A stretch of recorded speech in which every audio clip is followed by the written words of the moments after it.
வணக்கம் நண்பர்களே. இன்னைக்கு நம்ம பார்க்க போற டாபிக் என்னன்னா வேர்க்கடலையோட நன்மைகள் தாங்க. ஸோ இந்த வேர்க்கடலைய நம்ம எப்படி சரியான முறையில பயன்படுத்தினா நம்மளுக்கு ஒரு இளமை வந்து கிடைக்கும் அப்படிங்கிறது தான் இந்த ஒரு வீடியோவில் நம்ம பார்க்க போகிறோம். ஸோ 80 வயதுலையும் 20 வயது போல் இளமையாக இருக்கணும்னா வேர்க்கடலை எடுத்துக்கிறங்க. ஆனால் சரியான முறையில் நீங்கள் பயன்படுத்தினாலாம் முழுமையான பலன்கள் வந்து கிடைக்கும். ஸோ இந்த வீடியோவை ஸ்கிப் பண்ணாமல் ஃபுல்லாக பாருங்கள். கண்டிப்பாக உங்களுடைய ஆரோக்கியம் கூட செய்யும். வேர்க்கடலைங்கிறது ஒரு சாதாரண ஸ்நாக்ஸ் மாதிரி உங்களுக்கு தோன்றலாம். ஆனால் இது ஒரு சூப்பரான ஒரு உணவுங்க. இதில் இருக்கக்கூடிய ஊட்டச்சத்துக்கள் என்னென்னா proteins, healthy fats, fibre, vitamin E, magnesium, antioxidant இது எல்லாமே இருக்குது. இதெல்லாம் சேர்ந்து தான் உங்கள் உடலை உள்ளிருந்து புதுப்பிக்கிறதுக்கு பயன்படுது. வேர்க்கடலை சாப்பிட்றதுனால ஏற்படக்கூடிய நன்மைகளை முதல்ல நம்ம பார்த்துருவோம். முதல்ல உடலுக்கு ஒரு நல்ல பலத்தையும் எனர்ஜியையும் பூஸ்ட் பண்ணுற தன்மை வேர்க்கடலைக்கு இருக்குது. நீங்கள் எப்பொழுதெல்லாம் சோர்வாக இருக்கிறீங்களோ அப்பெல்லாம் ஒரு கைப்பிடி வேர்க்கடலையை நீங்கள் சாப்பிட்டீங்கன்னா உங்கள் உடலுக்கு இன்ஸ்டண்ட்டாக உடனடியாக ஒரு சக்தி வந்து உங்கள் உடலுக்கு கிடைக்கும். தசைகள் பலமாக்கப்படும். வேலை செய்யக்கூடிய அந்த திறன்கள் வந்து அதிகரிக்கும்.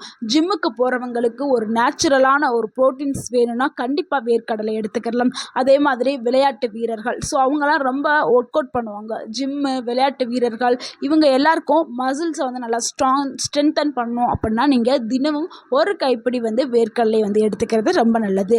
அடுத்து இன்னொரு நன்மை என்னென்னா இதயத்தை ஆரோக்கியமாக வச்சுக்கிறதுக்கு வேர்க்கடலை பயன்படுது.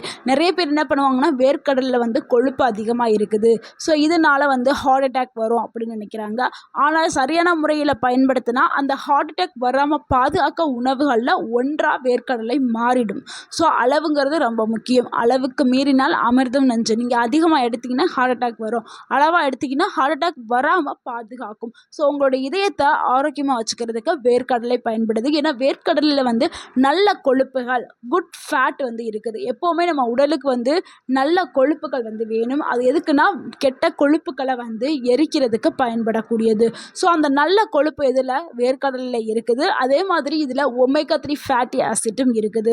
ஸோ இது ரெண்டுமே வந்து நல்ல ஒரு நன்மைகளை கொடுக்கக்கூடியது. இது என்ன செய்யும்னா பேட் கொலஸ்ட்ராலை குறைக்கும், பிளட் ஃப்ளோவை வந்து சரி செய்யும், ஹார்ட்டை ஸ்ட்ராங்காக வச்சுக்கிறதுக்கு இது பயன்படுது. அடுத்து நம்ம மூணாவதாக பார்க்கக்கூடிய ஒரு நன்மை என்னென்னா 80 வயதுலையும் இளமையாக இருக்கணும்னா கண்டிப்பாக நீங்கள் வேர்க்கடலை எடுத்துக்கிறங்க.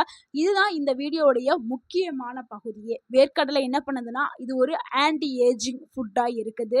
உங்களுடைய ஸ்கின்னை நல்லா க்ளோயிங்காக வச்சுக்கிறதுக்கும் அதே மாதிரி முகங்களில் ஏற்படக்கூடிய அந்த சுருக்கங்களை குறைக்கிறதுக்கும் இதில் இருக்கக்கூடிய விட்டமின் இ வந்து உங்கள் தோலை வந்து பாதுகாக்குது. எல்லாரும் என்ன நினச்சிருப்பீங்கன்னா பாதாம் தான் வந்து விட்டமின் இ அதிகமாக இருக்குது, பாதாம் சாப்பிடுங்க நீங்கள் இளமையா இருங்க அப்படின்னு சொல்லியிருப்பாங்க.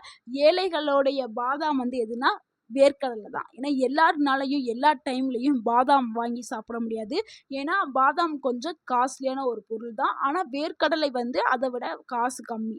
ஸோ இவங்க எல்லாருமே வந்து வேர்க்கடலையை தாராளமாகவே எடுத்துக்கலாம். ஏன்னா அதுலேயும் விட்டமின் இ இருக்குது. இது உங்களுடைய ஸ்கின்னை நல்லா பளபளக்கும். ஸோ 80 வயசுலையும் நீங்கள் ரொம்ப இளமையாக இருப்பீங்க. அந்த அளவுக்கு வந்து வேர்க்கடலை வந்து உங்களுக்கு பயன்படுது. இதனால தான் சில பெரியவர்கள் தினமுமே வேர்க்கடலை சாப்பிட்டு இளமையாக இருப்பார்கள்.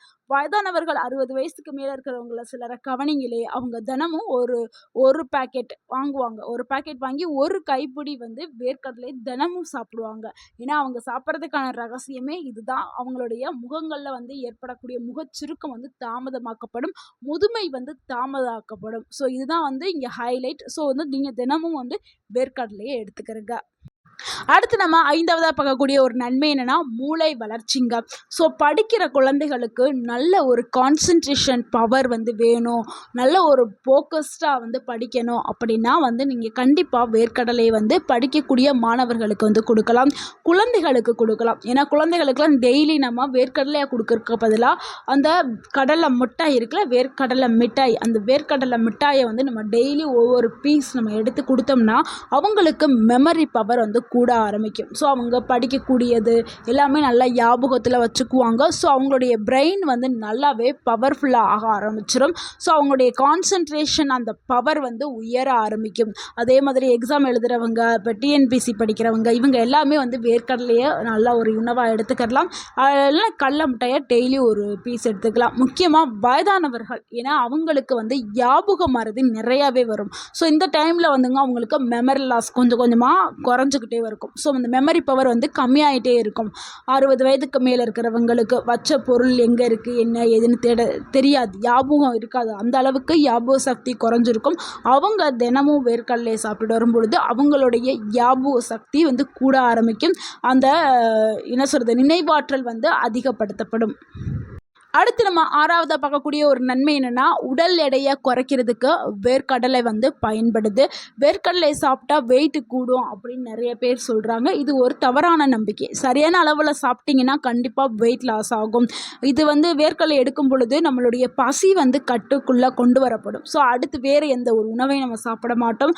அதே மாதிரி நம்ம உடம்பில் இருக்கக்கூடிய அந்த கொழுப்பு எல்லாமே எரிக்கப்படும். வெயிட் லாஸ் வேகமாகவே நடக்கும். ஸோ யாரெல்லாம் வெயிட் லாஸ் பண்ணணும்னு சொல்லி டயட்டில் இருக்காங்களோ அவங்க கண்டிப்பாக வேர்க்கடலையை உங்கள் டயட்டில் வந்து சேர்த்துக்கிறங்க. வேகமாகவே வந்து ஒரு நல்ல ரிசல்ட்டை வந்து நீங்கள் எதிர்பார்க்கலாம். அடுத்து நம்ம 7வதா பார்க்கக்கூடிய ஒரு நன்மை என்னென்னா, டயபெட்டிஸ் கண்ட்ரோல் தாங்க. சுகர் பேஷண்ட்ஸ் கண்டிப்பாக வந்து கவனிக்கணும். வேர்க்கடலை என்ன பண்ணுதுன்னா பிளட் சுகர் லெவலை கண்ட்ரோல் பண்ணுது. இன்சுலின் சென்சிட்டிவை வந்து இம்ப்ரூவ் பண்ணும். ஆனால் அதிகமாக அவங்க சாப்பிடக்கூடாது. சும்மா கொஞ்சமாக ஒரு நாளைக்கு ஒரு சிறிதளவு ஒரு 10 இல்லைனா 15 வேர்க்கடலை வந்து எடுத்துக்கிறது ரொம்ப நல்லது. அவங்க வந்து கம்மியான அளவில் எடுத்துக்கிட்டால் அவங்களுக்கு சுகர் லெவல் கண்ட்ரோல் ஆகும். அதிகமாக எடுத்துகிட்டா சுகர் லெவல் வந்து கூடிடும். ஸோ அதனால் வந்து அவங்க கவனித்து அளவை எடுத்துக்கிறணும். ஸோ இந்த வேர்க்கடலையை எப்படி எடுத்துக்கொள்ள வேண்டும் அப்படிங்கிறது ரொம்ப ரொம்ப முக்கியம். இது ரொம்பவும் முக்கியமான பகுதி. ஏன்னா இவ்வளவு நன்மைகளை கொண்ட இந்த வேர்க்கடலையை வந்து எப்படி சாப்பிடணுங்கிறது கரெக்டான முறையில் சாப்பிட்டா தானே முழு பலன்களும் கிடைக்கும். வறுத்த வேர்க்கடலையை வந்து நம்ம எடுத்துக்கிறணும். ஸோ இது வந்து எண்ணெயில் போட்டு வறுக்கக்கூடாது, நார்மலாக வடச்சட்டியில் போட்டு வறுத்து எடுத்துக்கிறணும். உப்பு இல்லாமல் சாப்பிட்றது மிகவும் பெஸ்ட்டு. அதுதான் நம்ம உடலுக்கு வந்து ஆரோக்கியம். நம்ம ஒரு நாள் வந்து 30லேருந்து 50 கிராம் எடுத்துக்கிட்டால் போதும். ஸோ அதான் ஒரு கைப்பிடி எடுத்துக்கிட்டால் போதும். இது சாப்பிட்றதுக்கான சரியான சிறந்த நேரம் என்னென்னா காலையிலையும் மாலையிலையும் தான். காலையில் நீங்கள் ஒரு காலை உணவு நேரத்தில் நீங்கள் எடுத்துக்கிட்டிங்கன்னா மிகவும் ஆரோக்கியமானது. அப்படி எடுக்க முடியலன்னா அப்போ மாலை நேரத்தில் ஸ்நாக்ஸாக நீங்கள் எடுத்துக்கிறது ரொம்ப நல்லது. அடுத்த ஒரு நன்மை என்னென்னா, 60 வயதுக்கு மேலே இருக்கிறவங்களுக்கு நல்ல ஒரு ஸ்டாமினா பவரை கொடுக்கறதுக்கு இந்த வேர்க்கடலை வந்து பயன்படுது. ஸோ 60 வயசுக்கு மேலேன்னு இல்லை, எல்லாருக்குமே வந்து ஆண்களுக்கு தேவையான ஆண்மை ஹார்மோன், அதாவது டெஸ்டோஸ்டெரான் ஹார்மோன் லெவலில் வந்து பூஸ்ட் பண்ணுறதுக்கு இந்த வேர்க்கடலை வந்து பயன்படுது. அதே மாதிரி பெண்களுக்கு தேவையான ஹார்மோன் லெவலை மெயின்டைன் பண்ணுறதுக்கும் வேர்க்கடலை வந்து பயன்படுது. ஸோ வேர்க்கடலை ஒரு சிறந்த உணவாக கருதப்படுது. யாரெல்லாம் சாப்பிடக்கூடாது, இது நல்லது தாங்க, ஆனால் சிலர் வந்து கண்டிப்பாக தவிர்க்கலாம். அவங்க யார் அப்படிங்கிறத பார்த்துடலாம். ஸோ இவர்கள் எல்லாமே நம்ம பார்க்குறவங்க எல்லாருமே கண்டிப்பாக கவனமாக இருக்கணும். அலர்ஜி உள்ளவங்க, கிட்னி ப்ராப்ளம் இருக்கிறவங்க, அதிகமாக வெயிட் இருக்கிறவங்க வந்து இவங்க எல்லாருமே கவனமாக சாப்பிட்றது ரொம்ப நல்லது. ஸோ அளவுங்கிறது ரொம்ப கரெக்டாக நீங்கள் எடுத்துக்கிறணும். அளவுக்கு மீறினால் அமிர்தம் நஞ்சாகும். அதிகமாக சாப்பிட்டா கேஸ் ப்ராப்ளம் வரும், கொலஸ்ட்ரால் ப்ராப்ளம் வரும், அடுத்து வெயிட்டும் அதிகரிக்கும். அடுத்து நான் ஒரு உண்மையான ரகசியத்தை சொல்கிறேன். 80 வயசுலேயும் நீங்கள் இளமையாக இருக்கணும்னா வேர்க்கடலை மட்டும் போதாதுங்க. நல்ல உணவு பழக்கம் கண்டிப்பாக முக்கியம். அதே மாதிரி உடற்பயிற்சிங்கிறது ரொம்ப ரொம்ப அவசியம். அதே மாதிரி மன அமைதி. ஸோ இதனுடன் சேர்த்து நீங்கள் வேர்க்கடலை எடுத்துக்கிட்டிங்கன்னா கண்டிப்பாக நிச்சயமாக ஆரோக்கியமாக வாழ முடியும். ஸோ கண்டிப்பாக ஒரு நாளைக்கு தேவையான தண்ணீர் வந்து எடுத்துக்கிறங்க. அதே மாதிரி 2லேருந்து 3 லிட்டர் தண்ணி எடுத்துக்கிறங்க. தூக்கமும் 7லேருந்து 8 மணி நேரம் நல்லா தூக்குங்க. ஒரு அரை மணி நேரம் ஒரு நாளைக்கு வந்து உடற்பயிற்சி மேற்கொள்ளுங்க. ஸோ இதெல்லாத்தையும் நீங்கள் ஃபாலோ பண்ணுங்கள். கண்டிப்பாக நீங்கள் எப்பொழுதுமே இளமையாக இருக்கலாம். இந்த வீடியோ உங்களுக்கு பிடிச்சிருந்துச்சுன்னா லைக் பண்ணுங்கள், ஷேர் பண்ணுங்கள். எங்கள் சேனலை மறக்காமல் சப்ஸ்கிரைப் பண்ணுங்கள், சப்போர்ட் பண்ணுங்கள், கமெண்ட் பண்ணுங்கள். தேங்க்யூ ஃபார் வாட்சிங்.